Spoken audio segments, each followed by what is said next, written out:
A guerra entre Israel e o Irã ainda não acabou. E muitas pessoas levantaram hipóteses bíblicas e será que essa guerra é a guerra de Gog e Magog? Mas muita gente não faz nem ideia do que é a guerra de Gog e Magog, e se é uma guerra que ainda vai acontecer, se ainda falta acontecer, e por que ela é tão importante, por que as pessoas falam tanto sobre ela, e será que essa guerra tem a ver com o fim do mundo? É isso que eu vou te responder nesse vídeo, então fica até o final, porque até o final você vai descobrir se a guerra de Irã e Israel foi profetizada na Bíblia. Olá, tudo bem? Eu sou o Sérgio Maciel. Caso você ainda não me siga aqui no YouTube, já se inscreve no canal, comenta o que achou do vídeo. A gente tem uma tradição aqui no canal de comentar antes de assistir o vídeo. A gente comenta engajamento só para dar engajamento no vídeo, você sabe como é que funciona. Mas lembrando, eu não gosto de ser sensacionalista, então não vou fazer previsões aqui do futuro. Eu vou te falar o que está escrito, eu vou tentar fazer uma comparação com os dias de hoje, porque esse é o objetivo da coisa, né, de trazer um tema atual. Mas claro, aqui o objetivo é clarificar somente com o que está escrito e não fazer sensacionalismos para te assustar, nem terrorismos teológicos, que é o que acontece muito com esse tipo de tema, beleza? Então eu já te convido, olha, eu vou pegar a Bíblia hoje aqui, tá? Eu vou pedir pro editor colocar os prints do que eu for lendo. Eu vou ler a Bíblia na versão NVT, então eu vou pegar as profecias na versão NVT. Por quê? Porque eu preferia outras versões, uma NAA, uma versão corrigida, mas a NVT tem uma certa facilidade porque eu não preciso explicar termos. Quando você lê a Bíblia em versões anteriores, antigas, até uma corrigida, uma atualizada, cara, tem termos ali que você perde um tempinho explicando. A NVT ela tem a facilidade de não trazer termos difíceis, então ela já deixa tudo mastigado e eu não vou precisar estar parando para explicar cada termo aqui. Se você tem uma Bíblia aí, abre a Bíblia lá em Ezequiel capítulo 38. Aqui a gente vai fazer literalmente quase que uma exegese ao vivo, né? No caso vocês não estão vendo o vídeo ao vivo, mas eu estou aqui gravando ao vivo sem um roteiro muito bem pré-estabelecido. Essa Bíblia que eu já li ano passado, ela inteira, então ela tá toda marcadinha, isso facilita muito minha vida. Mas bora lá. O capítulo 38 a gente vai colocar aí na tela para vocês, versão NVT. Ele fala da mensagem para Gog. E olha o que está escrito, eu vou lendo, eu vou pausando, eu vou explicando assim que a gente vai fazendo essa exposição bíblica aqui em formato de aula de vídeo do YouTube. E lembra de curtir o vídeo, porque até o final desse vídeo você vai descobrir a questão da guerra de Israel. Recebi esta mensagem do Senhor: Filho do homem, volte o rosto para Gog, da terra de Magog, príncipe que governa as nações de Meseque e Tubal, e profetize contra ele. Nesse primeiro versículo aqui a gente tem umas informações meio esquisitas. A gente já tem algumas perguntas a serem respondidas, né? Primeiro, quem é Gog? Quem é Magog, ou o que é Magog, né? Porque na verdade Gog é o rei da terra de Magog, o príncipe que governa as nações de Meseque e Tubal. E o que é Meseque e o que é Tubal? Para responder essa pergunta, a gente vai ter que voltar no tempo, lá em Gênesis capítulo 10.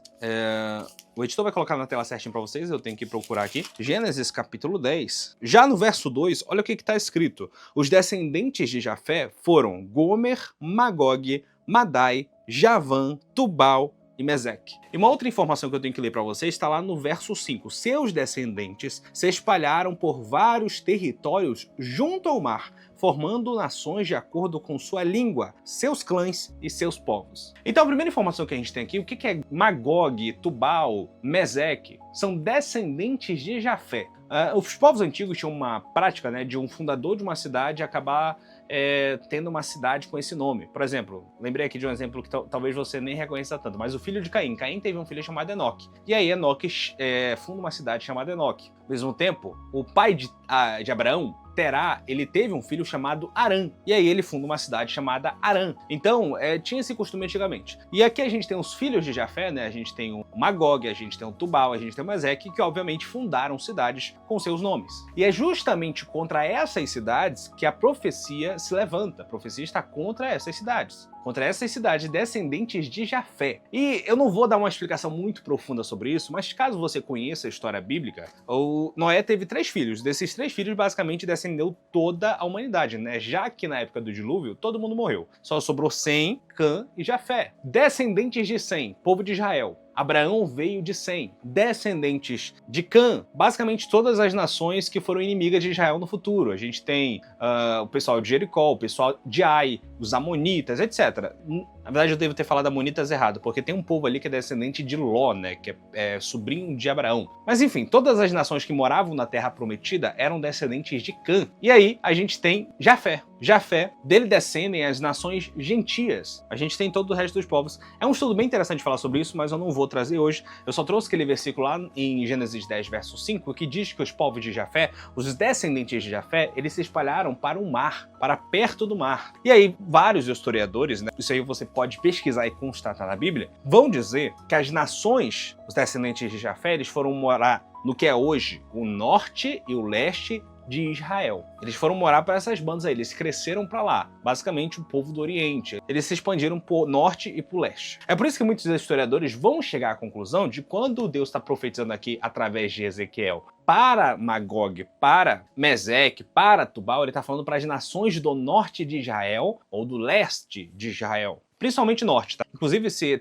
tem autores que eles vão pegar a palavra Magog, se você pega no hebraico, tem um certo sentido, tem 3 versões possíveis aí. Uma das versões é justamente essa ideia de povos do norte. Aí a gente vê no verso 3. Transmita-lhe esta mensagem do Senhor sobre soberano, Gog, príncipe de Meseque e Tubal, sou seu inimigo. Então a gente já começa aqui bem interessante. Deus está falando que é inimigo dessas nações do norte, dessas 3 nações. Eu farei voltar e colocarei argolas em seu queixo para levá-lo junto com todo o seu exército, seus cavalos e condutores de carros de guerra, vestidos com sua armadura completa e uma grande multidão armada com escudos e espadas. Então, o Gog, que é o líder de Magog, etc. Você já entendeu essa parte? Que o Gog, no caso, é um homem. Ele vai ser o líder, ele vai ser o chefe dessa parada toda. Ele vai levantar um grande exército. Contra quem? Contra Israel. No futuro, ele vai levantar um grande exército contra Israel. No verso 5 diz quem vai fazer parte desse exército. Conta comigo. Primeiro, a Pérsia, a Etiópia, a Líbia, com todas as suas armas, o acompanharão. Gomer e todos os seus exércitos também se unirão a você, bem como o exército de Bet-Togarma, do extremo norte e muitos outros. Então a gente tem aqui pelo menos 5 nações, né? No final ele fala muitos outros, não tem como a gente ter certeza, mas pelo menos 5 nações vão se juntar. E aí dá pra gente fazer que todas essas nações têm outros nomes hoje em dia, né? Uma que eu lembro aqui de cabeça agora é tipo a Pérsia. A Pérsia virou o Irã. Sim, o Irã de hoje em dia é o povo da Pérsia. É por isso que as pessoas começaram a ligar muito. Então, peraí, olha aí, tá falando da guerra de Gog e Magog, porque a Pérsia, que no caso é o Irã hoje em dia, faz parte da coalizão que no futuro vai vir contra Israel. E aí no verso 7 ele vai dizer: prepare-se, esteja pronto, mantenha todos os exércitos ao seu redor de prontidão e assuma o comando deles. Deus está falando para Gog. Daqui a muito tempo você será convocado para entrar em ação. Isso aqui é um detalhe muito interessante. Deus ele fala que ele é contra Gog, é contra esse povo todo que está se reunindo para lutar contra Israel, mas ao mesmo tempo ele fala, você será convocado. Basicamente, Deus ele está falando para aquele que é inimigo dele. Até você está na minha mão. Até você está sob o meu comando. Até o mal que vai acontecer em Israel está sob a permissão de Deus. Deus ele não perdeu o controle da situação. Até o mal que vai vir, ele precisa esperar a ordem de Deus para acontecer. Extremamente interessante esse detalhe aqui. No futuro distante, você virá de repente sobre Israel, que viverá confiante depois de ter recuperado da guerra e depois que seu povo tiver regressado de muitas terras para os montes de Israel. Aqui tem alguns detalhes interessantes. A primeira coisa é que ele diz, eu vou ler frase por frase aqui explicando. Primeiro, daqui a muito tempo você será convocado para entrar em ação. No futuro distante, você virá de repente contra a terra de Israel. Ou seja, um dia, esse cara chamado Gog, que não necessariamente vai ser o nome dele Gog, ele vai reunir um exército de pelo menos 5 nações e atacar Israel. E Israel, aí o texto vai dizer como é que vai estar a situação de Israel. Vai estar confiante depois de ter se recuperado de uma guerra e depois que o seu povo tiver regressado de muitas terras ao monte de Israel. Primeiro, Israel vai ter acabado de vencer uma guerra e vai estar muito confiante. Ele vai estar se achando muito por ter vencido essa guerra. E o texto dá mais um detalhe, que isso vai acontecer só depois que o povo tiver regressado de muitas terras. Caso você não saiba, houve uma grande diáspora do povo judeu, depois que Jesus morre, ressuscita, etc., ele sobe aos céus. A gente tem muitas coisas que acontecem com o povo de Israel que a gente não acompanha na Bíblia. A gente tem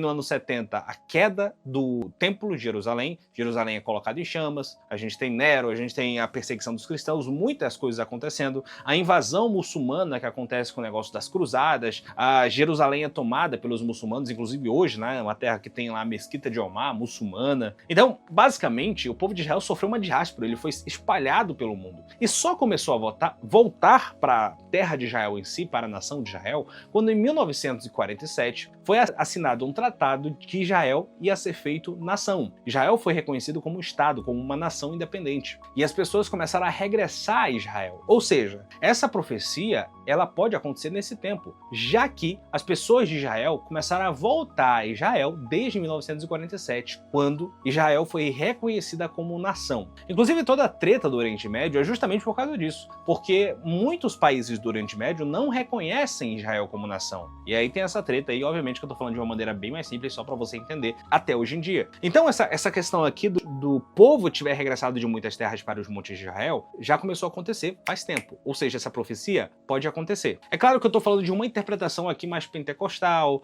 menos reformada, talvez irmãos reformados, tipo um presbiteriano, um batista, ele vai ter pensamentos diferentes. Esse texto aqui é muito debatido, tá? Não vai ser eu num vídeo de YouTube que vou te convencer, talvez, de uma outra visão, porque essa é a visão que eu leio, que eu mais entendo, que eu acho melhor, inclusive, que tem mais a ver com o que está escrito. Mas eu sei que existem outras visões, talvez você discorde de mim, mas por isso que eu tenho esse cuidado de pegar o texto e ler e trazer para você aqui, ao invés de simplesmente falar o que está escrito de maneira de coisa por cima, entendeu? Bora lá, verso 9. Você e todos os seus aliados, um exército imenso e assustador virão sobre Israel, como uma tempestade cobrirão a terra como uma nuvem. Então Israel vai estar convencida, super confiante, acabamos de vencer uma guerra, que a Bíblia não fala que guerra é essa, que Israel vai vencer para estar tão confiante assim. E aí, o pessoal de Gog e Magog, etc., toda essa coalizão que vai vir sobre Israel, vai vir de repente com uma multidão.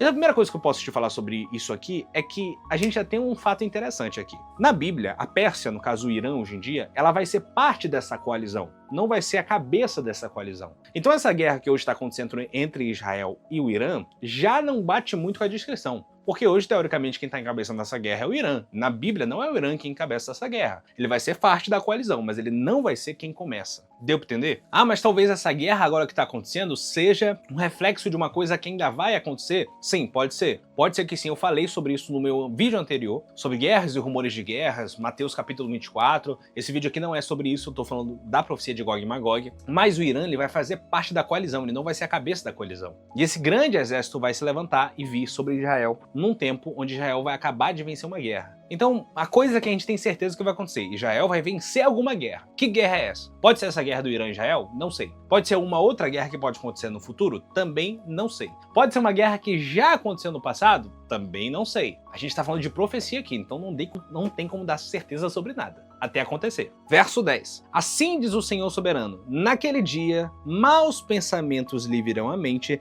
e você tramará um plano perverso. Dirá, Israel uma terra protegida, cheia de povoados sem muros, sem portões e sem trancas. Marcharei contra ela e acabarei com esse povo que vive tão confiante. Irei às cidades antes desoladas, mas que agora estão cheias de gente que voltou do exílio em muitas nações. Tomarei grande quantidade de despojo, pois agora seus habitantes têm muito gado e muitos bens. Ou seja, Israel vai estar rica, Israel vai estar cheia de gente, porque as pessoas vão estar voltando para Israel depois que tá tudo bem. Poxa, agora a gente venceu a guerra, tá tudo certo, então as pessoas vão estar voltando para Israel. E aí no verso 11 ele diz, marcharei contra ela e acabarei com esse povo tão confiante. Verso 12, no final do verso 12 diz, pensam que o mundo gira em torno deles. Olha que coisa interessante, né? Israel vai estar muito confiante depois de ter vencido a guerra. Eles vão estar se achando muito. Eles vão estar com o nariz em pé demais. É por isso que eu sempre brinco com os crentes que eles pagam muito pau pra Israel. Não, Israel e tal. Calma. Israel vai fazer umas besteiras, né, no futuro. Inclusive isso aqui é uma delas, eles vão se achar. Porque essa guerra que eles vão vencer, eles vão estar com o nariz muito em pé. E por causa disso, essas nações vão se levantar contra Israel. Verso 13. Contudo, Sabá, Dedã e os comerciantes de Tarsis, com todos os seus jovens guerreiros, perguntarão, você pensa mesmo que os grandes exércitos que reuniu pode tomar prata e o ouro deles? Acha que podem levar seus rebanhos e apoderar-se de seus bens e tomar despojos? Portanto, filho do homem, profetize contra Gog. Transmita-lhe esta mensagem do Senhor soberano. Quando meu povo estiver vivendo confiante na terra dele, então você despertará. Então isso aqui é Deus falando. Quando isso acontecer, do povo tá tão confiante a ponto de a gente é o cara, na hora, quando isso acontecer, a guerra de Gog e Magog também vai começar. Verso 15. Virá de sua terra, no extremo norte, com sua grande cavalaria e seu exército poderoso. Ou seja, essa guerra vai vir do norte. É por isso que muita gente, inclusive, de uma maneira até mais profunda do que eu vou falar aqui agora, ela liga a guerra do norte de Israel com a pessoa da Rússia, porque tá no norte de Israel. Rússia. Inclusive tem um negócio, se você for fazer uma análise mais profunda, tem gente que consegue chegar à questão da Rússia ligando com Sidra, ou Citra, um negócio assim, que é o nome que se dá a Gog. Mas isso aqui pra mim já é um pouquinho de viagem. Certo é que essa nação que virá atacar Israel vem do norte. Verso 16. Atacará meu povo Israel e cobrirá a terra com uma nuvem. Naquele dia trarei você, Gog, contra a minha terra à vista de todos, e mostrarei minha santidade por meio de tudo o que acontecer. Então todas as nações me conhecerão. E é aqui que fica interessante. Quando isso acontecer, quando essas nações, Gog, Magog, Meseque, Tubal, a Pérsia, todas elas se levantarem contra Israel, detalhe interessante, não é o mundo todo, como eu já disse repetidas vezes nesse vídeo, é só esse povo. O que vai acontecer? O próprio Deus vai lutar contra Israel. Israel vai estar confiante, se achando, os mísseis de Israel vão falhar, a defesa de Israel vai falhar, o que vai sobrar vai ser a proteção de Deus. O próprio Deus lutará por Israel. E como é que ele vai fazer isso? E detalhe, tá? No verso 16 ele diz que todas as nações me conhecerão. Ou seja, vai ser evidente que não foi coisa humana, que foi coisa divina. Verso 17. Assim diz o Senhor soberano. Acaso você é aquele de quem falei muito tempo atrás, quando anunciei por meio dos meus servos, os profetas de Israel, que no futuro o traria contra meu povo? Mas assim diz o Senhor soberano. Quando Gog invadir a terra de Israel, minha fúria transbordará. Ou seja, quando isso acontecer, quando isso que uma hora vai acontecer, de Israel ser invadida, ser tomada por esses povos, Gog e Magog, as pessoas vão lembrar dessa profecia, vão lembrar do que está escrito. Então não é totalmente loucura pensar quando esse tipo de coisa acontece, mas as pessoas têm que também parar de ser tão sensacionalistas. Calma. Não é assim do nada, tem várias coisinhas, tem coisas para acontecer, de fato, você percebe aqui que já tem incoerências com o que está acontecendo. Primeiro, o texto diz que Israel acabou de sair de uma guerra. Beleza, Israel esses dias estava lutando contra o Hamas, foi uma guerra.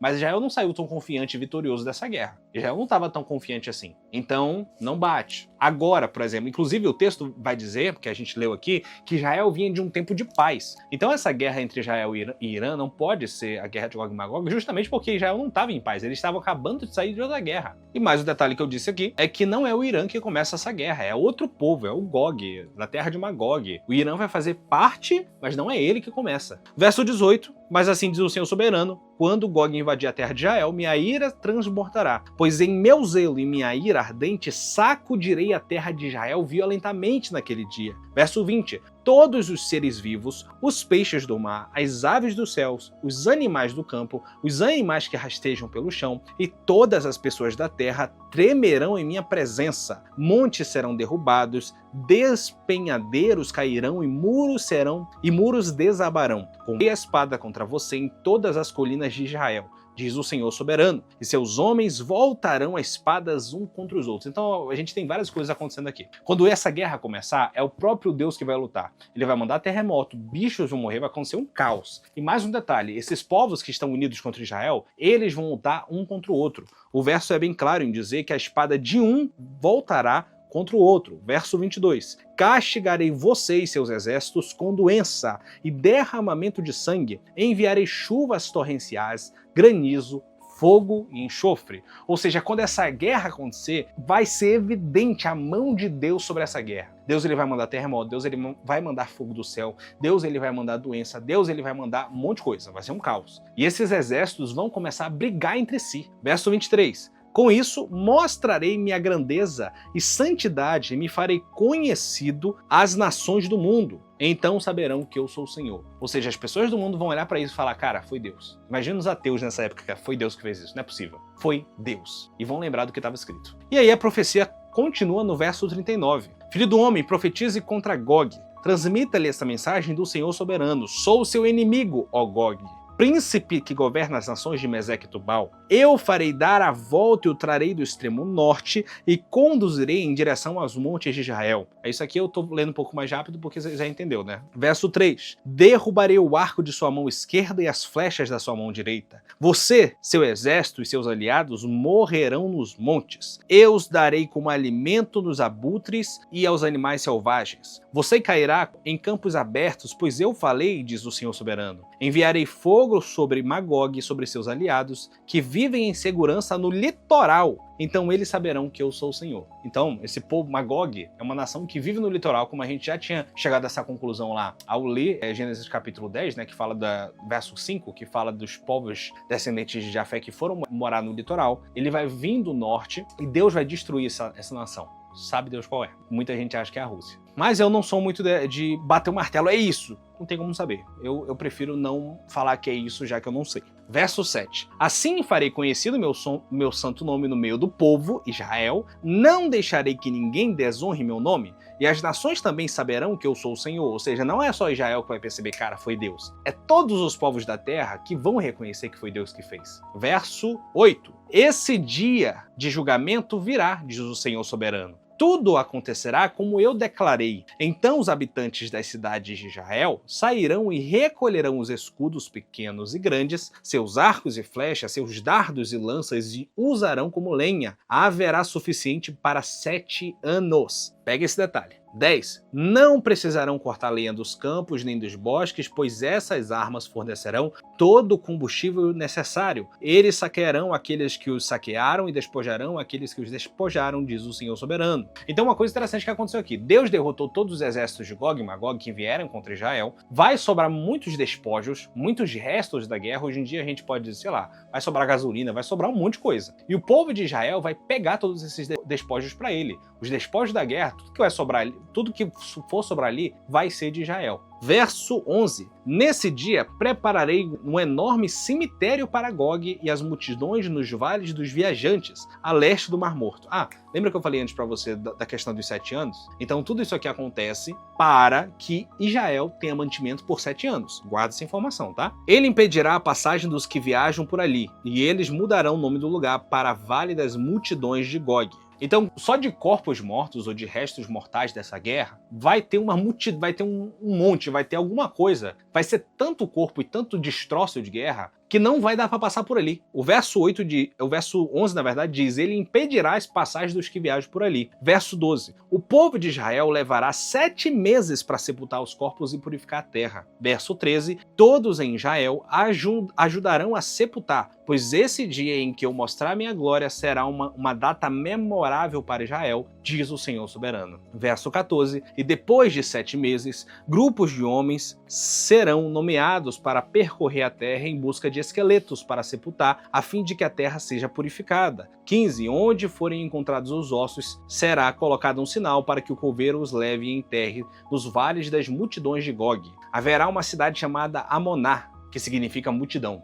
E com isso, enfim, a terra será purificada. Ou seja, vai ter essa guerra, vai ter um monte de morte, e depois disso, eles vão ter que enterrar os corpos para poder a terra ser purificada. Caso você não conheça a questão de ritualística do povo de Israel, tem isso aí. E aí no verso 17 acontece uma coisa extremamente interessante. Agora, filho do homem, assim diz o Senhor soberano: chame todas as aves e todos os animais selvagens e diga-lhes: reúnam-se para meu grande banquete sacrificial. Venham de longe, de perto, para o monte de Israel e ali comam e bebam sangue. Ou seja, todos esses gestos mortais de pessoas dessa guerra que sobrarem vão ser comidos por essas aves do céu. Devorem carne até se empanturrar, bebam sangue até se embriagar. Este é o banquete sacrificial que lhes preparei. Comam com fartura a minha mesa, comam cavalos, condutores de cavalos de guerra, homens valentes, guerreiros de toda espécie, diz o Senhor soberano. Verso 21. Desse modo mostrarei a minha glória nas nações. Ou seja, o objetivo da guerra de Gog e Magog é Deus mostrar a sua glória, para mostrar: eu tô aqui, e sou eu que mando nesse negócio. Todos verão o castigo que trouxe sobre eles e o poder da minha mão quando eu castigo, e que sou o Senhor, seu Deus. As nações saberão porque Israel foi enviado para o exílio. Foi com castigo por causa do pecado, pois foram infiéis a seu Deus. Por isso me afastei deles e entreguei a seus inimigos para que os destruíssem. Escondi deles o rosto e castiguei por causa de sua impureza e de seus pecados. Verso 25. Portanto, assim diz o Senhor soberano: Acabarei com o exílio do meu povo, terei compaixão de todo Israel, pois tenho zelo pelo meu santo nome. Quando voltarem da sua terra e viverem em segurança, sem que ninguém lhes cause medo, assumirão a responsabilidade por sua vergonha e infidelidade no passado. Verso 27. Quando eu os trouxer de volta das terras de seus inimigos, mostrarei minha santidade no meio deles, para que todas as nações vejam. Então ele só estava fazendo um resumo do que ele já disse, do que vai acontecer. Verso 28. Então meu povo saberá que eu, o Senhor, seu Deus, que eu sou o Senhor, seu Deus, pois os enviei para o exílio entre as nações e os trouxe de volta para a sua terra, coisa que já aconteceu. Não deixarei nenhum deles para trás, e nunca mais me afastarei deles, pois derramarei meu espírito sobre o povo de Israel, eu, o Senhor, soberano, falei. E assim termina a profecia de Gog e Magog. Isso é só para você ter uma noção de como essa profecia é grande, de como essa profecia ela mostra o poder de Deus, de como essa profecia mostra como Deus está no controle de todas as coisas. Algumas coisas a serem colocadas aqui é que, primeiro, só lendo essa profecia, você já percebe que não é essa guerra que acontece hoje em dia.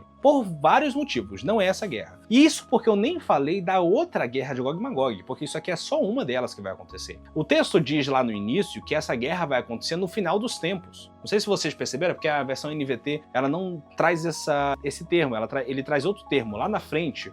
Deixa eu ver se eu acho que eu acabei fechando o texto, mas é Ezequiel, capítulo 38, né? Verso 8 vai dizer assim, ó, daqui a muito tempo você será convocado para entrar em ação. Se eu pegar outra versão da Bíblia, ó, eu tô com uma versão Almeida do século 21, bora lá. Ezequiel 38, bora lá. Ele diz nesse mesmo verso 8, depois de algum tempo serás visitado. Nos últimos dias virás para a terra restaurada da guerra. Ou seja, só para deixar bem claro para você, essa guerra vai acontecer nos últimos dias. Vai acontecer nos dias de hoje. Porque Israel já foi restaurada. Em 1947, Israel já foi reconhecida como nação. Os povos começaram a voltar para Israel depois de todo esse tempo no exílio. No caso, que eles foram afetados pela diáspora, o povo de Israel foi espalhado. E obviamente que a nação de Israel, que foi criada em 1947, ela é diferente da bíblica. Porque o povo da Bíblia, ele foi espalhado pelo mundo. Ninguém sabe exatamente de quem é da descendência de quem. Obviamente que tem pessoas que guardam suas genealogias, mas hoje em dia o negócio mistura um pouco. Mas a Bíblia diz que Deus guardou o seu remanescente, ou seja, tem israelitas originais de cada tribo. Tem israelitas originais de Judá, tem israelitas originais de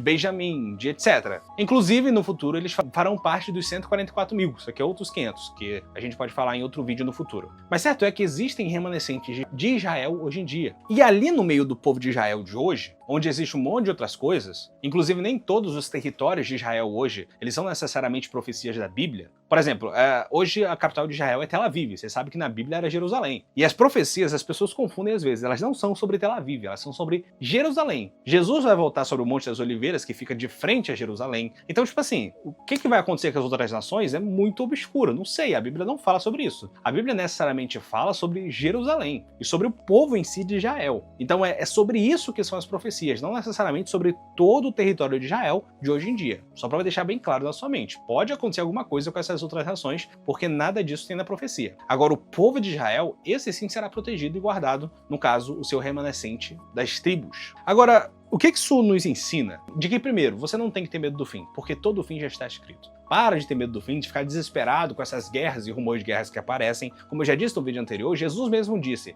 vocês ouvirão guerras e rumores de guerra, mas não vos assusteis, porque ainda não é o fim. E detalhe interessante, essa guerra aqui, existe uma discussão teológica se ela acontece antes ou depois da Grande Tribulação, mas certo é, não sei se você percebeu, que essa guerra ela termina e eles vão ter 7 anos de despojos. Curiosamente, a Grande Tribulação, quando você estuda na Bíblia, ela acontece em 7 anos. É por isso que muitas pessoas vão falar que essa guerra aqui é o estopim para a Grande Tribulação, justamente porque ela acontece e dá despojo para o povo de Israel sobreviver durante 7 anos. Mas essa parte é um pouco mais teórica, né? Você percebe aqui que a gente não tem isso muito certo na Bíblia. Agora me diz se você sabia sobre tudo isso de Gog e Magog, se você entendeu o texto, se você conseguiu aprender alguma coisa, me diz aqui nos comentários. Se você quer mais vídeos assim, aprofundados, onde eu pego a Bíblia e vou explicando texto a texto, sem fazer muito sensacionalismo, você percebe que eu tentei fugir o máximo de tudo isso, né? Para evitar medo, etc. Não é isso que a Bíblia quer te trazer. O Apocalipse ele só bota medo em quem não está salvo. Se você está salvo, não tenha medo do fim.